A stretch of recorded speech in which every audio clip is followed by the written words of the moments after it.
There are only 7 more weeks left until college football returns, but what I am more excited for is 132 days from now, the Michigan Wolverines travel south to the Horseshoe to take on the Ohio State Buckeyes in what I think will be the game of the year and certainly a top 4 matchup. Thanks to today's sponsor and home loan expert Brendon Bland for sponsoring today's video. More on him later. I know it's 132 days from now. It's going to be the last regular season game for both of these teams, so making a whole prediction video on this is not exactly what I'm doing. But I want to talk about it because I think both of these teams are going to be 11-0 entering this game, which means that the winner certainly is probably going to win the Big Ten and reach the playoff, and the loser, despite multiple things being outside of their control at 11-1, not reaching a championship game, if other dominoes fall, the loser of this game could be in the playoff themselves, and perhaps despite a winner and a loser, and obviously both teams wanting to win the Big Ten and have an unblemished record, both teams might reach the playoff. It's unlikely. I don't think it will happen, but there is a solid chance of that happening. So I just want to talk about this game. Last year's edition of the game was the first time since 2011 where Michigan beat the Buckeyes. 42-27, Ohio State was favored by 6.5 points entering this game. ESPN's FPI gave them around a 60% chance to win. Michigan won this game in dominating fashion. It was close, somewhat back and forth early. Ohio State in the second quarter looked like they could take the momentum and roll with it, as Michigan only led by 1 at half and had some drives that failed, whether it was Cade McNamara throwing an interception in the red zone or a punt. But after halftime, Michigan went on a 14-0 scoring run in the third quarter. Both of those drives in the third quarter finished with Hassan Haskins' touchdown runs of 13 yards and 1 yard specifically. And at the end of the third quarter, especially on the unsportsmanlike play late in the third quarter against Ohio State, it was against Cameron Brown specifically, you could really feel at that moment, for the first time since 2011, and maybe even before then, that Michigan was not only going to win this game, but there was nothing that Ohio State could do. They were powerless. And from there, we got to the 42-27 game that Michigan fans, myself included, love, and that Ohio State fans and players bitterly despise. And all of this makes the 2022 matchup that more exciting, because the bonfire that was already this rivalry, even with Ohio State's dominance, both sides still hated each other to the core. Someone took a whole tank, like a whole tank, and not just a small tank, but like a big tank, like a swimming pool sized tank of gasoline, and dumped it on the bonfire. The bonfire has exploded. The hatred towards one another that the fan bases have is crazy. The coaches, Jim Harbaugh taking shots at Ryan Day immediately after the 2021 matchup. Both of these teams were certainly top 10 teams. I had both inside my top 4 in my final top 25 poll last year. I had Michigan at 3, Ohio State at 4, just ahead of Cincinnati at 5. And I just think that last year was a good matchup. Both teams, they do lose a lot. Michigan loses a lot on defense. Ohio State loses a lot on offense, but returns key pieces there as well. The 2022 matchup is set to certainly be the game of the year, and this is regardless if they enter 11-0. It would take both sides having multiple losses for this not to be an amazing game, and a game that is a candidate for game of the year. The offensive firepower, the level of talent, the trench play, despite Ohio State's offensive line losing some pieces and Michigan's D-line losing everyone. This game is going to be the game of the year. I cannot state this enough. So talking about 2021 is what we were doing here, obviously. I now want to get into the 2022 aspect, previewing all around these teams for 2022. Let's start this off just simple.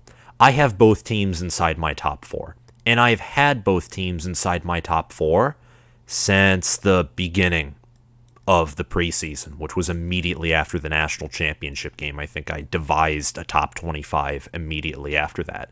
And I had Ohio State at 1 and Michigan at 4. It's the same darn thing over here. My top 5 since January has not changed. That's number 1 Ohio State, number 2 Alabama, number 3 Georgia, number 4 Michigan, and number 5 Utah. I think that 1 and 2 for Ohio State and Alabama can be switched.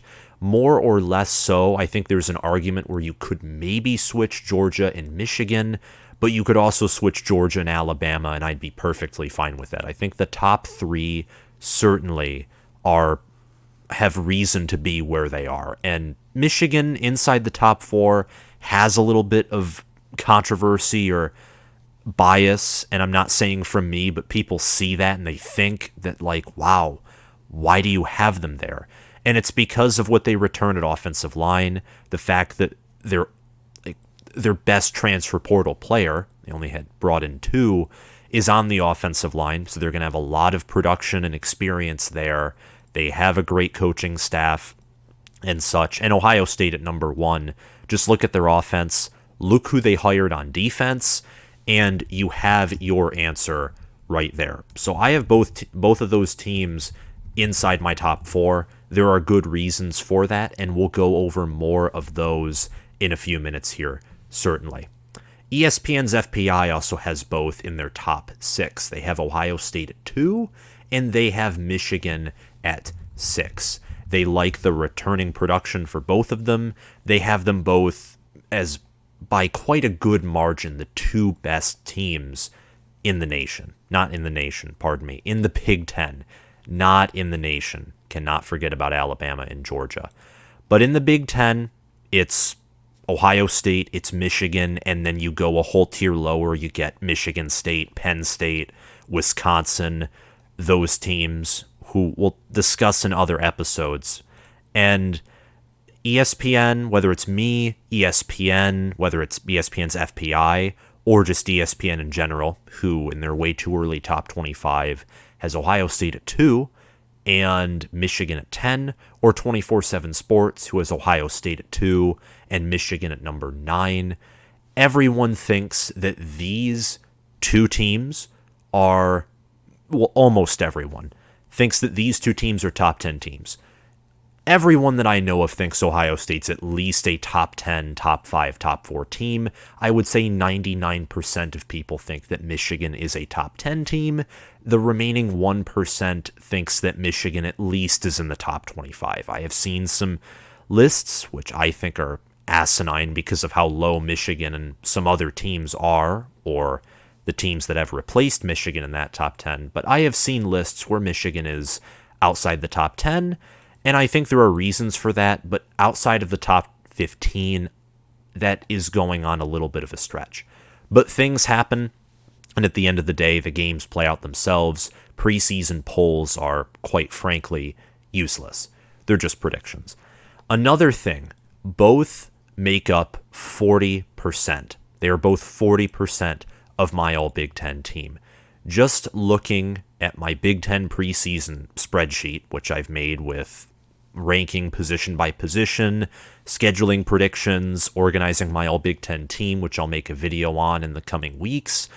For the first team at quarterback, I have C.J. Stroud, Ohio State. First team running back is Travion Henderson, Blake Corum. First team center is Victor Oluwatimi. First team guards are Zach Zinter and Trevor Keegan. First team tackles are Peter Skornowski and Paris Johnson. First team wide receivers are Jackson Smith-Njigba and Marvin Harrison. First team tight end is Eric All, though Sam Laporta could very well fit in there as well.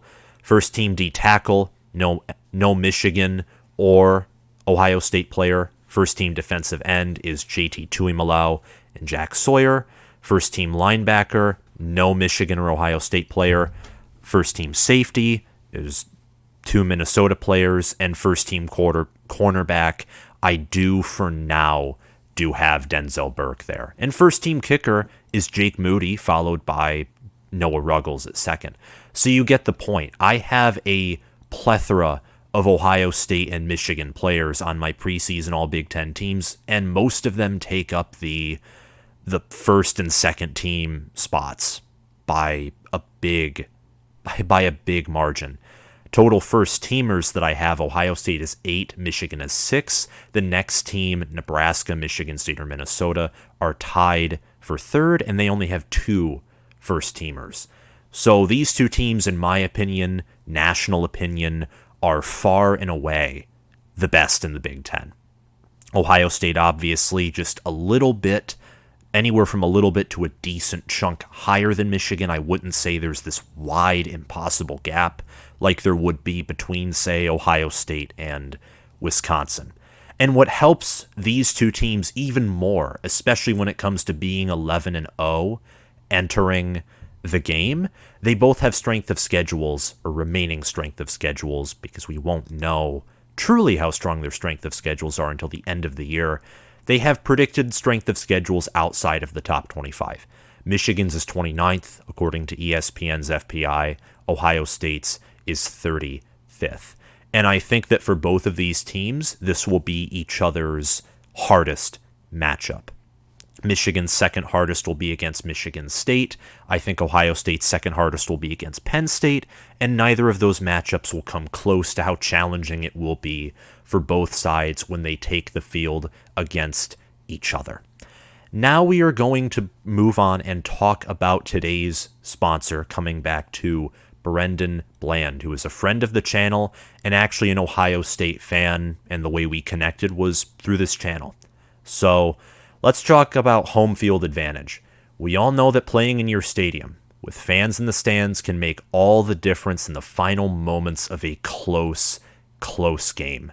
Think of, for example, 2016 Ohio State and other all-time classic games where at the end of the day, that home field advantage changed the outcome, or the outcome of that game was different because of home field advantage as opposed to playing an away game or at a neutral site game.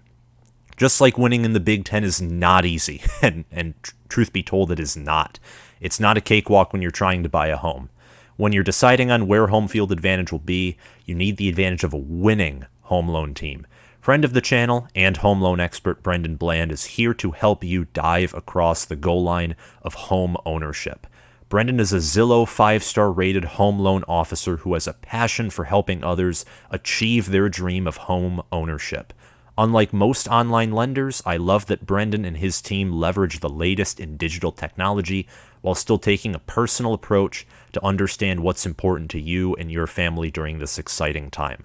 Understanding your loan options and getting pre-approved to buy is quick, easy, and can actually be pretty fun.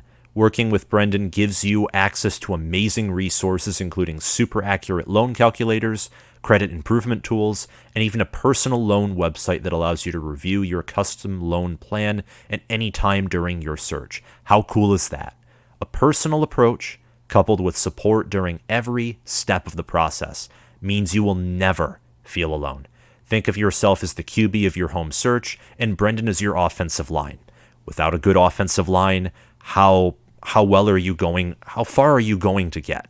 Do you already own a home? Have Brendon and his team do an equity analysis and see how you can leverage the money in your house to pay off expensive consumer debt or finish that house project you have been putting off since last summer. You have never had more equity than you do right now. It's your money. Use it how you want to. If you're looking to buy or refi, Brendon is your guy. To see how easy it is to get started, go to mortgagemademodern.com. That's mortgagemademodern.com, or click the link in the description below.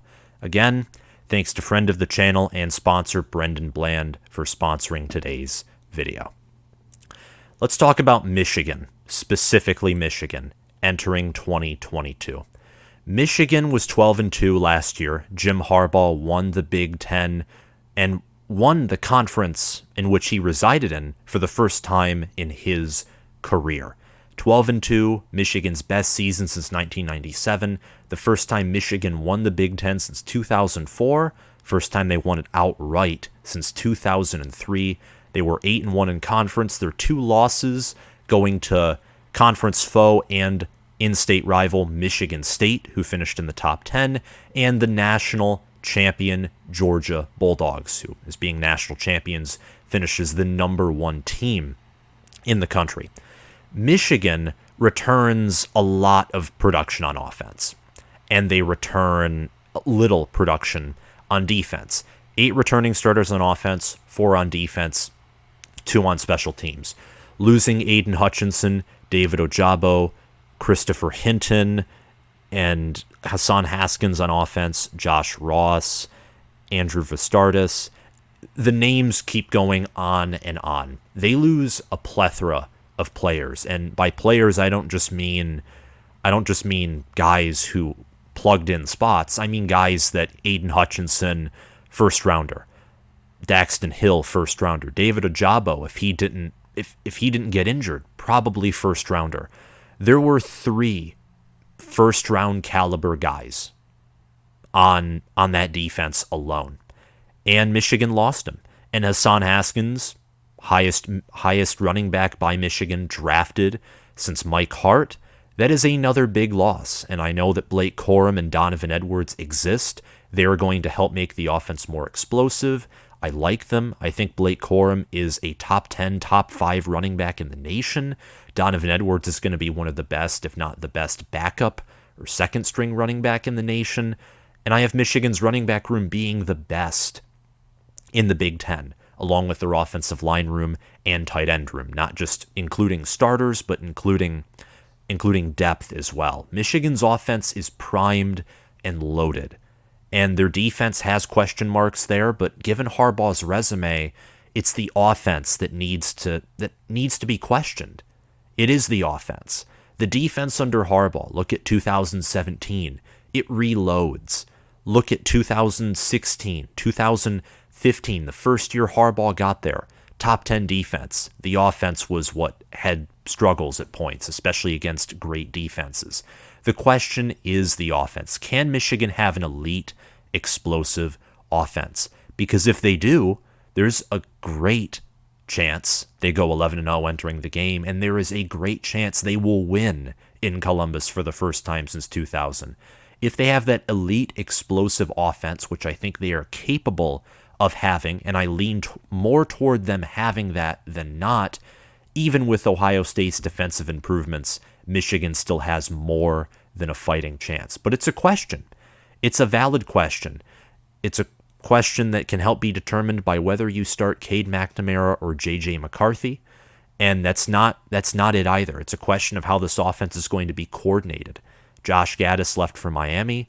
That leaves Matt Weiss, the QB coach, who is now a co-offensive coordinator, and Sharon Moore, who is the other co-offensive coordinator, to decide what plays to call. And you better bet that Jim Harbaugh is going to be involved too in the play calling duties. Jesse Minter is the defensive coordinator, taking over from Mike McDonald, who left for the Ravens. He runs a similar scheme to McDonald, so continuity and having a similar scheme and stability is going to be it's going to be prevalent on this defense. The question is, on defense for Michigan, can their run defense improve? It was a huge weakness last year. And can their pass rush still be a threat? It's not going to be what it was last year, but that doesn't mean it's going to collapse into the depths of hell. And I don't think it will. I think that Michigan's offense is going to be, it's going to be a great, if not near elite offense. It will be explosive. It's going to be better than last year. And I think that the defense is going to be a good, solid defense. It's going to be a typical Harbaugh defense if you exclude the fluke, terrible Don Brown year of 2020. And I think as a result of that, that's why I have Michigan as a top 4 team.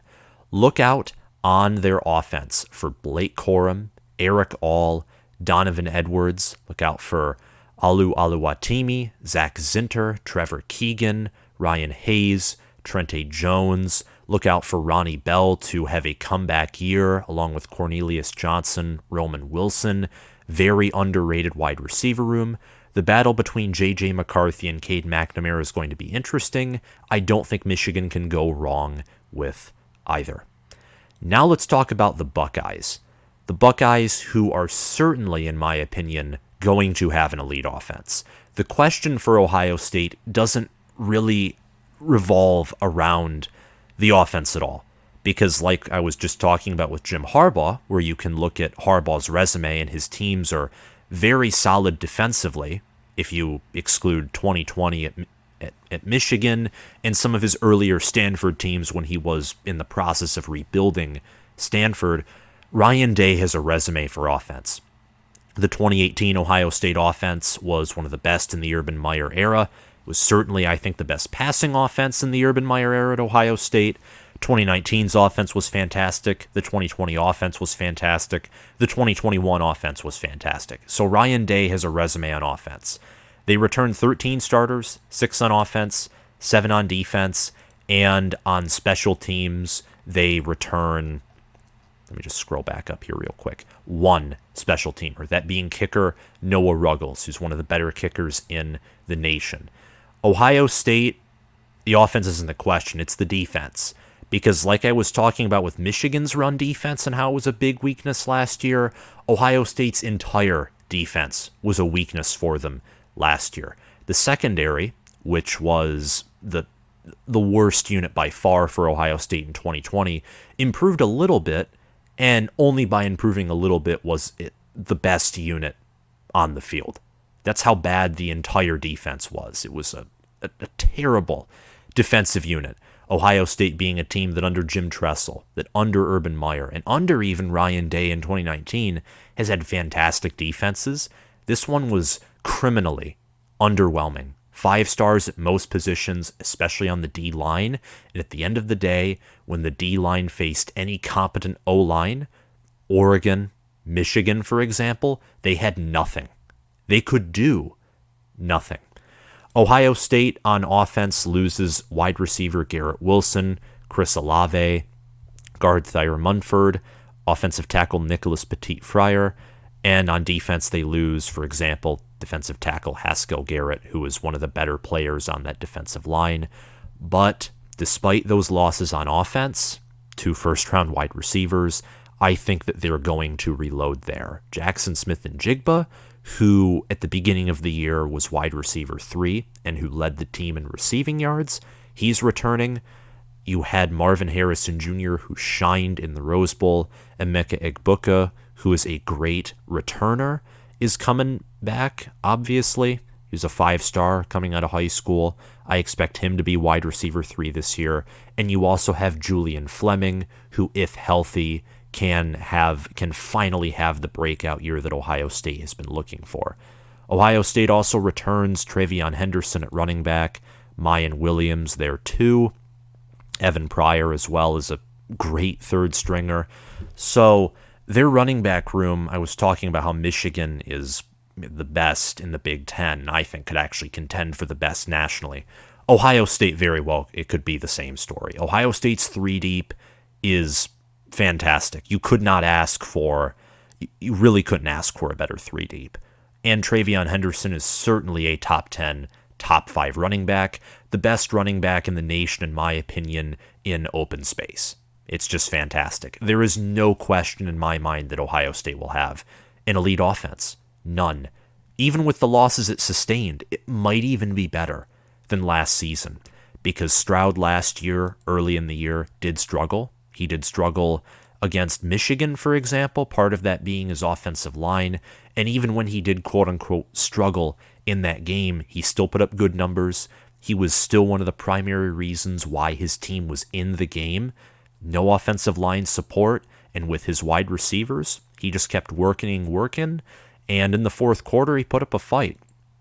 And I assume he's going to make improvements over this preseason. I think he has for sure. And with improvements at quarterback, running back, offensive line, as Justin Fry has been hired there, and he's certainly going to improve the offensive line. I think Ohio State's offense is set. The question is the defense. Defensive coordinator Kerry Coombs was fired, and funny enough, he was hired by Cincinnati to be their cornerbacks coach. And as a result, Ohio State and Ryan Day went out hunting for some new and improved defensive minds. Jim Knowles, first and foremost, being hired as defensive coordinator and linebackers coach, is just one of those. You then go to Tim Walton, secondary coach and cornerbacks coach. He is another big name. And then you also go to the safeties coach, Larry Johnson, who's an associate head coach, and famed defensive line was kept. The safeties coach is Perry Eleno. He was hired as well. And Tim Walton, Perry Eleno, and Jim Knowles, all fantastic coaches, are in their first year. So we are going to see what they are made out of in not just this year, but in the years following. Because unless this defensive unit is somehow worse than last year's, I can't imagine they are going to be let go. But all of them have fantastic resumes, especially Jim Knowles, who led Oklahoma State, who's thought of as this air raid team typically, to being this defensively dominant unit who led the nation in sacks. So the question is, can the Buckeyes own a consistent, tough defense? And perhaps the greater question than that, or the footnote question, is what can Jim Knowles do in year one? Because at Oklahoma State, for example, in year one, the defense actually took a step back, just adjusting to his different schemes and such. So I'm fascinated to see how Ohio State's going to do this year. I think that, again, they're going to be 11-0 entering the game.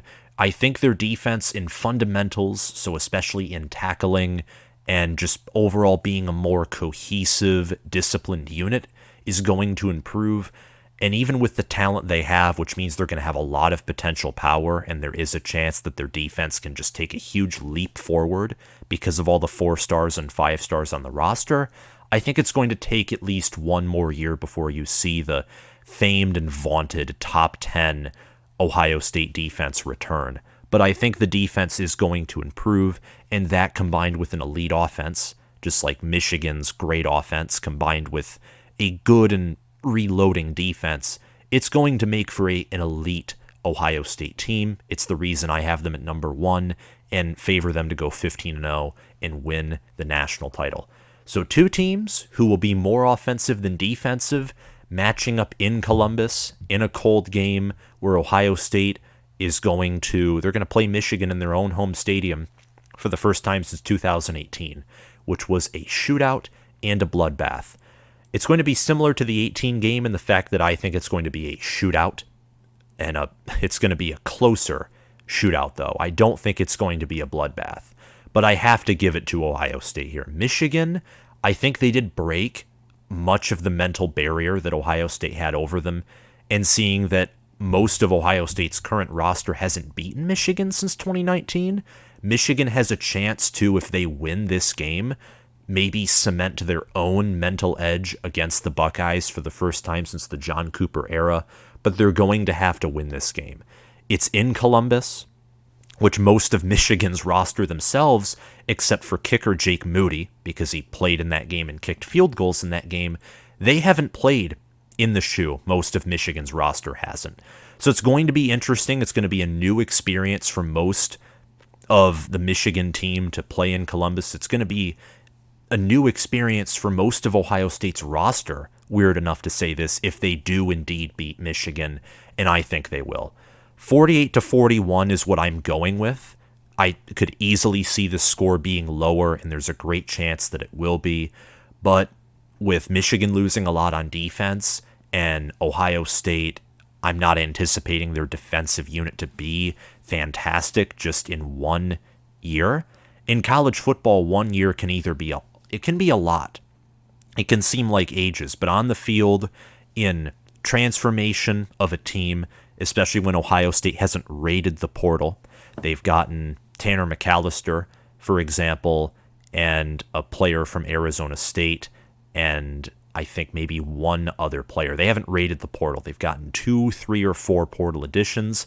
I don't see Ohio State's defense making a massive jump, and it's a similar sense with Michigan's defense, except that's more because Michigan's defense just lost too much to be elite. You can't replace Aiden Hutchinson and David Ojabo unless your whole defense is full of 5-stars, and last year you saw a rising third player behind them. You can't do it. So this is going to be a shootout. Both offenses are going to overmatch and overwhelm the defenses that they face, but home field advantage, which is critical and important, as you know, I think decides this game. On a neutral site, I'd favor Ohio State to win, probably by 3. If this game was a rematch in Ann Arbor, I'd favor Michigan to win this game. These two teams are closer than you think, and if you're a college football fan, I think these two teams are actually better than many think they are. And that's the end of this video. I think that it's going to be a shootout. I can't wait for this game. Part of me wants to, despite the fact that I'm a college student and have a budget, spend a few extra $100 to go to this game and possibly take someone with me, whether it's a friend or I don't know. But I think it'd be a fun experience to watch this game, to be a part of it, whether I'm sitting home at my TV or at the game itself. And it's the same for any college football fan, regardless if these two teams are top 5, top 10, or somehow just top 25 teams, or maybe one of them is unranked. I think it's safe to say that it's going to be nearly impossible for both of these teams to be unranked. But if you are on the YouTube, I encourage you to hit that like button, hit that subscribe button, click the notification bell, and comment your thoughts on this video down below. And if you're listening via Spotify, make sure to follow this channel. Thank you all for watching. Please comment your prediction for this game down below in the description, and I'll see you guys around. Bye.